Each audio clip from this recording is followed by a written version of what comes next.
नमस्कार।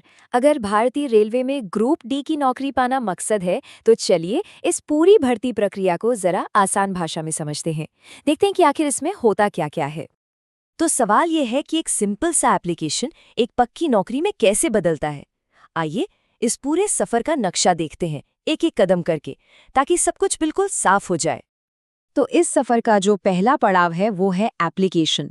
और यहीं पर सबसे ज्यादा ध्यान देने की जरूरत है, क्योंकि शुरुआत सही होनी चाहिए। देखिए, ये कोई एक दिन की रेस नहीं है। ये एक मल्टी स्टेज प्रोसेस है, जिसमें 4 बड़े पड़ाव हैं। सबसे पहले होगा कंप्यूटर बेस्ड टेस्ट यानी सीबीटी। जो इसमें पास होंगे वो जाएंगे फिजिकल एफिशिएंसी टेस्ट या पीईटी के लिए। इसके बाद होगा डॉक्यूमेंट वेरिफिकेशन और फिर आखिर में मेडिकल एग्जामिनेशन। मतलब एक स्टेज पार किया तो ही अगले का दरवाजा खुलेगा। हाँ, और एक बहुत ही जरूरी बात याद रखनी है, गोल्डन रूल समझिए इसे। एप्लीकेशन सिर्फ और सिर्फ ऑनलाइन होगा, और वो भी एक ही बार।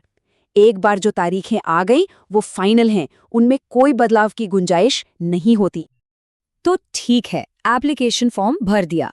अब आता है पहला बड़ा चैलेंज, कंप्यूटर बेस्ड टेस्ट यानी सीबीटी। असल मुकाबला यहीं से शुरू होता है। तो ये सीबीटी दिखता कैसा है? चलिए इसका ब्लूप्रिंट देखते हैं। 90 मिनट का समय और 100 सवाल।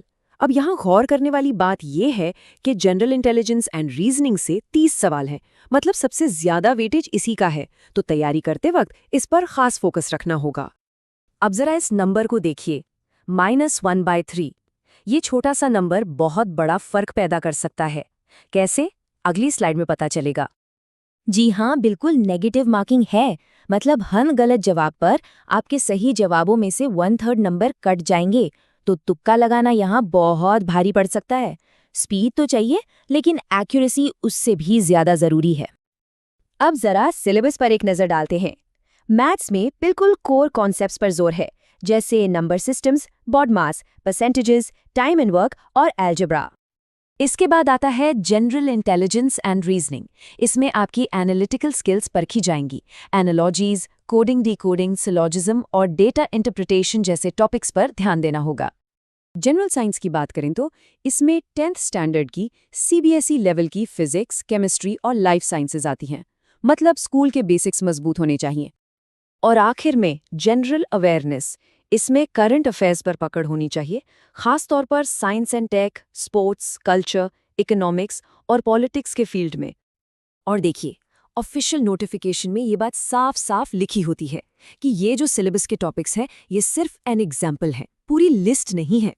मतलब इसे एक गाइडलाइन की तरह समझना है, लेकिन तैयारी थोड़ी वाइड रखनी होगी। तो सीबीटी का पड़ाव पार हो गया। अब जो लोग इसमें क्वालिफाई करते हैं, उनके लिए अगला टेस्ट दिमाग का नहीं, बल्कि जिस्मानी ताकत का है। फिजिकल एफिशिएंसी टेस्ट यानी पीईटी। पीईटी के जो स्टैंडर्ड्स हैं वो मेल और फीमेल कैंडिडेट्स के लिए अलग अलग रखे गए हैं। जैसा कि हम देख सकते हैं, इसमें वजन उठाकर चलना और एक तय समय में दौड़ पूरी करनी होती है। और पीईटी में एक और बात बहुत जरूरी है, ये 2 हिस्सों में होता है और ऑर्डर फिक्स्ड है। पहले वेट कैरी का टेस्ट पास करना होगा। अगर कोई इसमें फेल हो जाता है तो उसे रेस में हिस्सा लेने का मौका ही नहीं मिलेगा, मतलब वहीं से बाहर।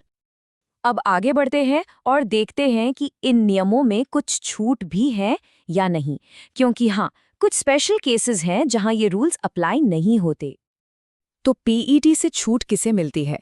इसमें पर्सन्स विद बेंचमार्क डिसेबिलिटीज यानी पीडब्ल्यूबीडी कैंडिडेट शामिल हैं।